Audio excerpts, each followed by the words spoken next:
Janasena party అధ్యాయం నా దృష్టిలో 2 స్టార్ట్ అయింది. ఇవాళ రాష్ట్ర వ్యాప్తంగా గత వారం రోజులుగా కూర్చుని అధ్యక్షుల వారి యొక్క అభిమతానికి అనుకూలంగా 35,000 మంది నాయకుల్ని దగ్గర నుంచి దరఖాస్తులు స్వీకరించుకుని ఇవాళ అధ్యక్షుల వారికి సమర్పించడం అయింది.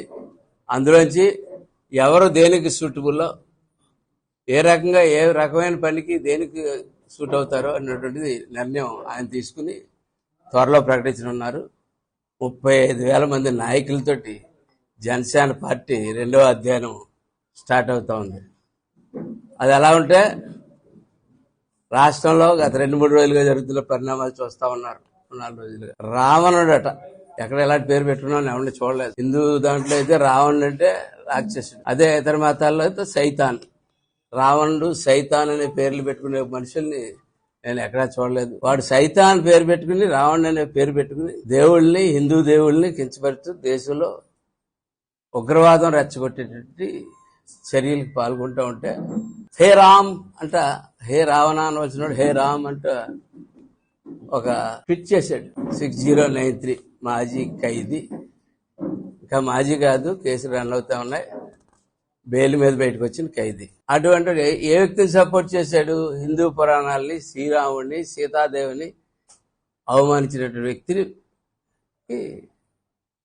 సపోర్ట్ చేస్తూ మాట్లాడుతూ ఉన్నాడు. గిరిజన ప్రాంతాల్లో, తెలంగాణ ప్రాంతంలో ఒక్కసారి మీరు గుర్తు చేసుకోవాలా, సమ్మక్క సారక్క అంటే దైవం కన్నా ఎక్కువగా చూస్తారు వాళ్ళిద్దరిని. వాళ్ళని కూడా అవమానిస్తూ మాట్లాడాడు. అంటే ఇవన్నీ ఆలోచిస్తూ ఉంటే వెనకాల ఈ దేశంలో ఒక కుట్ర జరుగుతూ ఉంది. ఆ కుట్ర అవకాశం గతంలో ఇలాంటి పనులు చేయడానికి బీహారు, వెస్ట్ బెంగాల్ ఇలాంటి ఏరియాలు ఉన్నాయి. ఆ ఏరియాలన్నీ బీజేపీ వాళ్ళు కంట్రోల్ చేసుకుంటూ వస్తూ ఉన్నారు. ఇవాళ ఒక క్రిమినల్ చరిత్ర రాష్ట్రంగా దీన్ని తయారు చేద్దామని అతనున్న 5 సంవత్సరాలు కొన్ని వేల మంది క్రిమినల్స్ తయారు చేసి వదిలేశాడు దేశం మీద. ఇప్పుడు వాళ్ళందరినీ యాక్టివేట్ చేస్తా ఉన్నాడు. అలాంటి దేశద్రోహికి ఉపా చట్టం ప్రకారం unable to act preventive act, ఎందుకంటే దేశద్రోహిని అర్థమైపోతా ఉంది. ఈ దేశంలో మెజారిటీ ఆఫ్ పీపుల్ పూజించుకునే దేవుడిని తిట్టి వాళ్ళని రెచ్చగొట్టడం, అలాగే ఇతర మతాల్లో ఎవరైతే ఉన్నారో సైతాన్, ఆ సైతాన్ పేరు పెట్టుకుని తిరగడం, హిందూ ధర్మాన్ని, సనాతన ధర్మాన్ని కించపరిచి వాళ్ళకి న్యాయ సహాయం చేస్తానని చెప్పి 6093 చెప్తా ఉన్నాడు.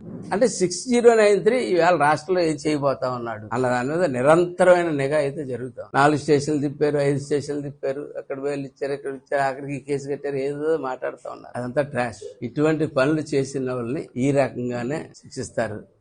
4 విషయాలు తెలుసుకోవాలి కదా అతని దగ్గర నుంచి. ఎక్కడెక్కడ ఎవరు ప్లాన్ చేసిన మనుషులు ఉన్నారు ఎవరికి తెలుసు. 4 స్టేషన్కి వెళ్తే ప్లాన్ చేసిన మనుషులు కాకుండా మామూలు వాళ్ళతో కూడా దొరుకుతారు. ఇవాళ దీని వెనకాల ఖచ్చితంగా తాడేపల్లి నడుపుతుంది అన్నది మాకు చాలా క్లియర్ కట్ గా పోలీస్ ఇంటెలిజెన్స్ తెలుస్తా ఉంది. ఇంకోటి గుర్తించాలి జర్నలిస్ట్ సోదరులు, జగన్ వైసీపీ వాళ్ళు అందరూ కలిసి జర్నలిస్టులు కూడా కించపరుస్తున్నారు. అది బాగా గుర్తుపెట్టుకోవాలి, మీరు అందరూ కూడా గుర్తుపెట్టుకోవాల్సిన అంశం. రావణ్ అనేవాడు జర్నలిస్ట్ అట, అనాలిస్ట్ అంటూ, అలాగే జర్నలిజాన్ని పవిత్రంగా చేసే బాధ్యతని, ఎందుకంటే మన చిన్నప్పటి నుంచి తెలిసింది జర్నలిజం అంటే ఎలుగెత్తి ఒక తప్పును కానీ ఒక మంచిని కానీ ఎలుగెత్తి చాటి, మంచి అయితే 10 మందికి ఆ మంచిగా ప్రవర్తిస్తారని, చెడు అయితే ఇలా చేసినోడు శిక్షించబడతారని చెప్పేది జర్నలిజం. ఆ జర్నలిజం ముసుగులో పెట్టి ఈ పని చేస్తుంటే మీ అందరిని అవమానించినట్టుగా నేను భావిస్తా ఉన్నాను. అతనికి దేశభక్తి లేదు, సమాజం మీద బాధ్యత లేదు అని వెనకేసుకొస్తున్నారు వైసీపీ. అంటే దాన్ని బట్టి మనకు అర్థమవుతుంది ఏంటంటే 6093 పురమాయించినటువంటి వ్యక్తిగా చాలా క్లియర్గా ఎందుకు ఆందోళన చెందుతుంది. ఆయన అరెస్ట్ చేస్తే వీళ్ళకంత, ఇప్పుడు ఒక దేశద్రోహి ఒకడు ఎవరో ఇష్టం మాట్లాడి కులాలని, మతాలని రెచ్చగొట్టడానికి ప్రయత్నం చేస్తున్నప్పుడు ప్రభుత్వం చేసుకోవాల్సిన చర్య ప్రభుత్వం తీసుకున్నప్పుడు ఎందుకు వైసీపీ దీంట్లో ఎంటర్ అవుతుంది? ఎందుకు స్వయంగా మూలన ఎక్కడో పడుకుని బెంగళూరులో పడుకున్నవాడు ఎందుకు లేచి మాట్లాడుతున్నాడు అంటే ఖచ్చితంగా ఈ కార్యక్రమం చేసుకోవడానికి వాళ్ళ యొక్క హస్తం ఉందని చెప్తాను. బచ్చర్కు జోసెఫ్ అనేవాడు రాక్షసుడైనా రావణాసుడి పేరు పెట్టుకున్నప్పుడే అతను మనిషి కాదని మన అందరికీ అర్థమవుతుంది. పైగా హై రామ్ అంటూ కొత్త పాట పాడుతున్నాడు. జగన్ అనాల్సింది హే రావణ్ అని అనాలి కానీ హై రామ్ అని అనకూడదు. రాముడు అంటే తల్లి మాటలు ఇచ్చి మహాపురుషుడు, మరి జగన్ తల్లిని ఇంట్లోంచి గెంటేసింది కష్టపుత్రుడు, చెల్లిని మోసం చేసింది దొంగ, అన్నయ్య అలాంటి వాడు శ్రీరాముడి పేరు పడడం ఏంటి? తల్లిని చెల్లిని కూడా చూడలేనటువంటి వాడు శ్రీరాముడి గురించి మాట్లాడడం హైరామ్ అనడం కొంచెం ఆశ్చర్యకరంగా ఉంది. జోళ్ళు వేసుకుని తిరుపతి గుడిలోకి వెళ్ళినటువంటి మహాభక్తుడు హే రామ్ అని వేళ మాట్లాడుతూ ఉన్నాడు. ఇంకా జేడా శ్రవణ్, ఈయన వైసీపీ ముసుగు నుండి మాట్లాడుతున్నారు. ఆ ముసుగు తొలగించి డైరెక్ట్గా వైసీపీ కండువా వేసుకోమని నేను సలహా చెప్తా ఉన్నాను. ఎందుకు ముసుగుల్లో వేసుకుని దాని బదులు శుభ్రంగా కండువాలు బజార్లో దొరికితే కండువా ఒకవేళ లేనంటే నువ్వన్నా వేసేసుకుని వెళ్ళిపోమని చెప్పి అతనికి నేను సలహా ఇస్తాను. ఈనాటి ఈ కూటమి ప్రభుత్వంలో అస్థిరపరచాలన్న ఆలోచన మీకు కలిగిన మరుక్షణం గత 2-3 నెలలుగా ప్లాన్ చేసుకుంటా ఈ కార్యక్రమాలు స్టార్ట్ చేశారు. ఎందుకంటే ఒక పక్కన మేము సంక్షేమం చేస్తున్నాం, మీకన్నా ఎక్కువ సంక్షేమం చేస్తూ ఉన్నాం. వాళ్ళు ఊరూరో బోర్డులు పెట్టాం చూడండి, దాన్ని ఛాలెంజ్ చేస్తారు. రమ్మనండి కన్నబాబు గారిని ఒకసారి లోకల్గా ఉన్నారు. ఇందులో నువ్వు ఈ పని చేయలేదు, ఈ బోర్డు ఎందుకు పెట్టుకున్నావు అని చెప్పి నన్ను అడగమనండి. నేను ఏ పని ఆయనకి ఎక్స్ప్లెయిన్ చేస్తాను, చూపిస్తాను. లేకపోతే అధికారులు తీసుకొచ్చి అధికారి సమక్షంలో నాకు తప్పుడు సమాచారం ఎందుకు ఇచ్చారా అని చెప్పి అధికారులు అడుగుతాను. అధికారులు చూస్తారు. అలాగే 2024 నందు కూటమిలో చేసిన ప్రయత్నం విఫలం కావడంతో ఇవాళ ఈ యొక్క కార్యక్రమాన్ని చేపట్టడం జరిగింది. మన దళిత సోదరుని ఉద్ధరిస్తాన్ని, వారికి సేవ చేస్తా అని చెప్పి పార్టీ పెట్టారు. ఆ పార్టీ ఏమైంది? ఇప్పుడు ఈ శ్రావణ్ గారు ఒక పార్టీ పెట్టాడు, దళిత సోదరులు అందరినీ ఉద్ధరిస్తానని చెప్పి. ఆ పార్టీ ఏమైంది? నీకు ఒక పార్టీ ఉంటుండగా ఇంకొక పార్టీలో ఈ పార్టీని రద్దు చేసి నువ్వు వెళ్ళి ఇంకో పార్టీలో జాయిన్ అవ్వు, లేదా ఇంకో పార్టీకి అనుకూలంగా మాట్లాడు. నువ్వు వీళ్ళని మోసం చేసి ఇక్కడ పార్టీ పెట్టి అక్కడికి వెళ్ళి ఇంకో పార్టీకి ఒత్తాసు పలుకుతున్నావు. మేము కూటమి కింద వెళ్తేనే ఒత్తాసు పలుకుతున్నాం అంటామే. మేము ఎన్నికల ముందు కూటమి, మాది ఎన్నికల తర్వాత కూటమి కాదు. ఎన్నికల ముందు మేము డిక్లేర్ చేసుకున్నట్టు కూటమినే మీరు చంద్రబాబు చెప్పినట్టు చేస్తున్నారు, అది చేస్తున్నారు, మమ్మల్ని మాట్లాడుతూ ఉన్నారే. మేము ఎన్నికల ముందు ప్రజలు ఇచ్చిన ఆమోదం, అది ప్రజలు ఇచ్చిన ఆమోదం మేరకు మేము నడుచుకుంటూ ఉన్నాం. దాన్ని పట్టుకుని మీరు మాట్లాడుతూ ఉన్నారు.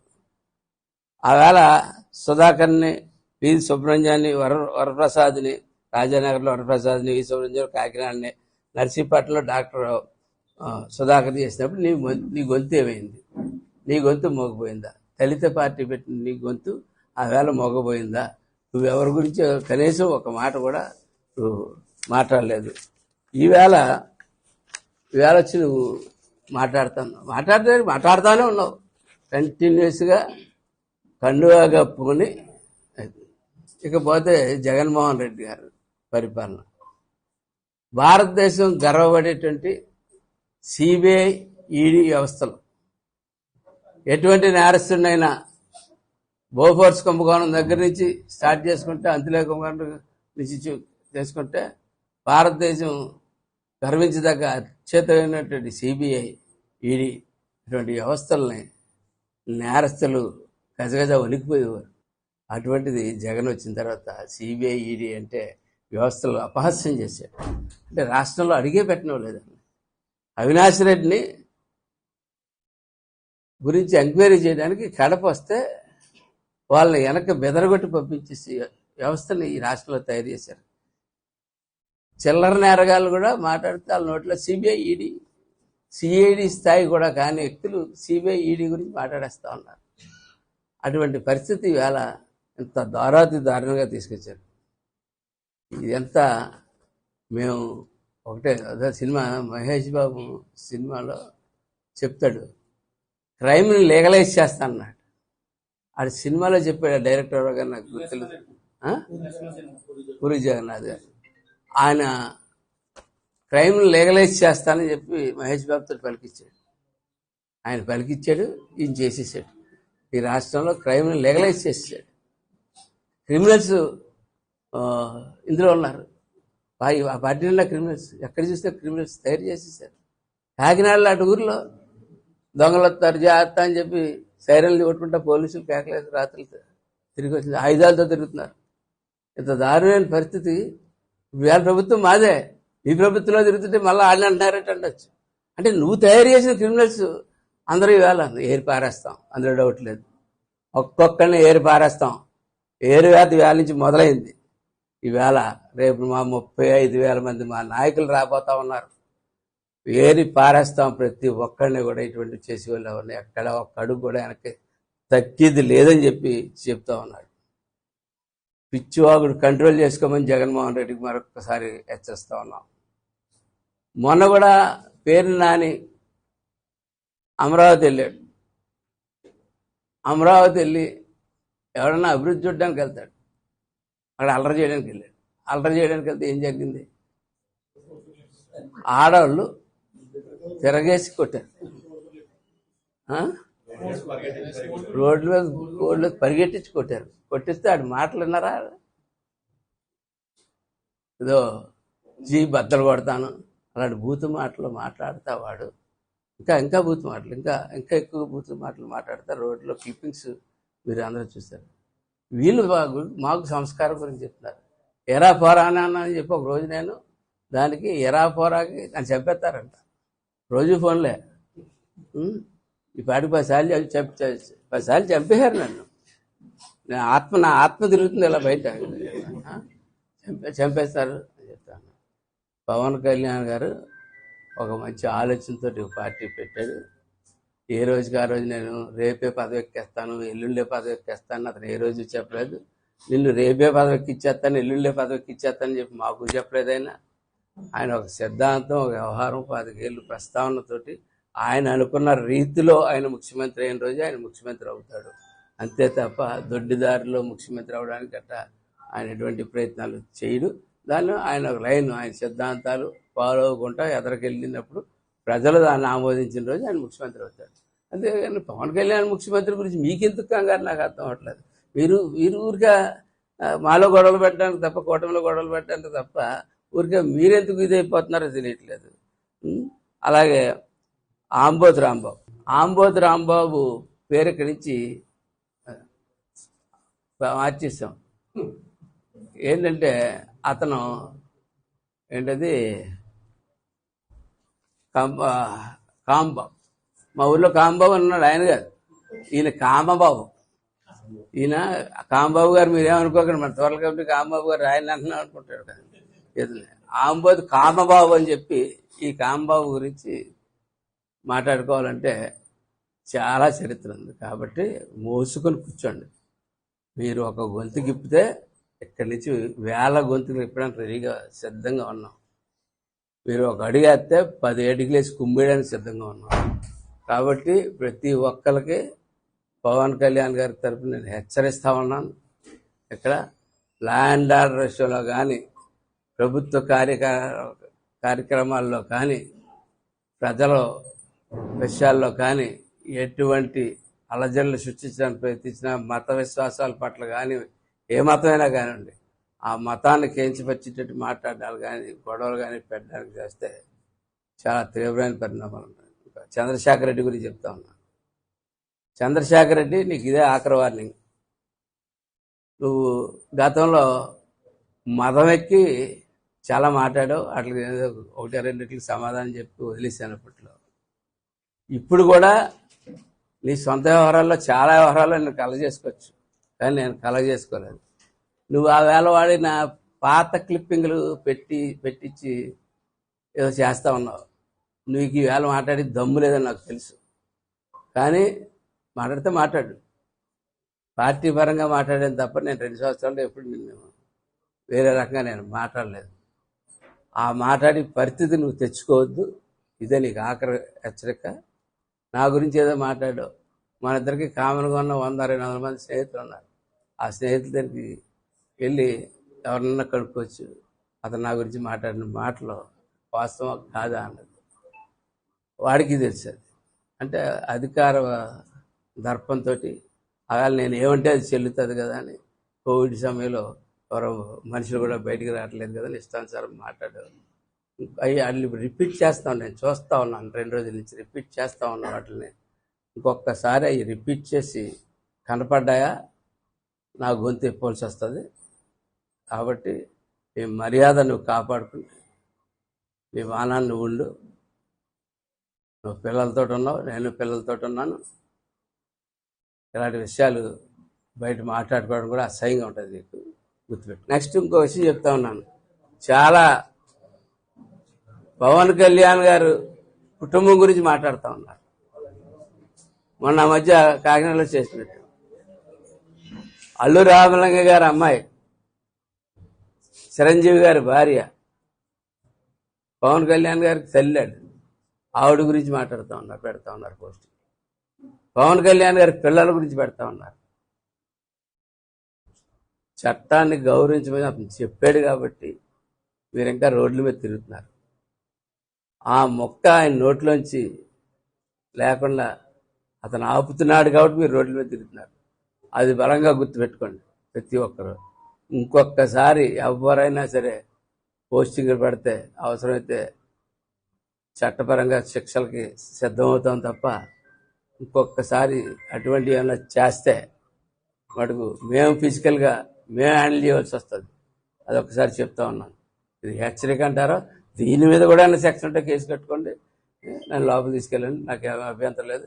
కానీ ఇది జరిగితే, ఇంకొకసారి జరిగితే ఈ రాష్ట్రంలో ఎవరన్నా సరే కుటుంబాల జోలికి వచ్చి కుటుంబాల గురించి మాట్లాడితే మేము మాట్లాడుతున్నాం. ఎందుకు మాట్లాడుతున్నాం?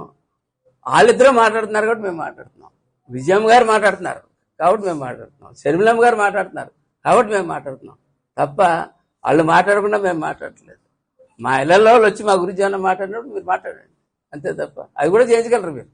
సూపర్ ఆటలు, అలాంటి ఆటలు చాలా సూపర్ మీరు.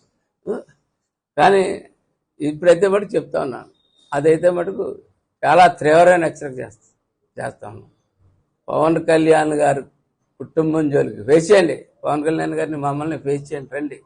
ఏ రకంగా మీ దగ్గర ఆయుధాలు ఉన్నాయి, డబ్బు ఉంది, క్రిమినల్స్ ఉన్నారు, అన్నీ ఉన్నాయి. ఒక వ్యవస్థకు ఉండవలసిన అన్ని తయారు చేసుకునే మీరు గద్దె దిగారు, మాకు తెలుసు. అన్నింటి మీద మా వద్ద దాడి చేయడానికి ప్రయత్నం చేస్తూ ఉన్నారు, మాకు తెలుసు. మీరు ఎందాడు అన్నారు కాపుల మధ్య పెట్టారు. ఇక్కడ కాపుల దగ్గర పెట్టి అది మీటింగ్ పెట్టి వేసే తప్పు. కాపులకి మహాన్యాయం చేసిన చోట మీటింగ్ పెట్టారు, బ్రహ్మాండమైన న్యాయం. ఆ భూముల గీవులకి బ్రహ్మాండమైన న్యాయం చేసిన చోట మీరు కేసులు పెట్టేశారు, మీటింగ్ పెట్టేశారు.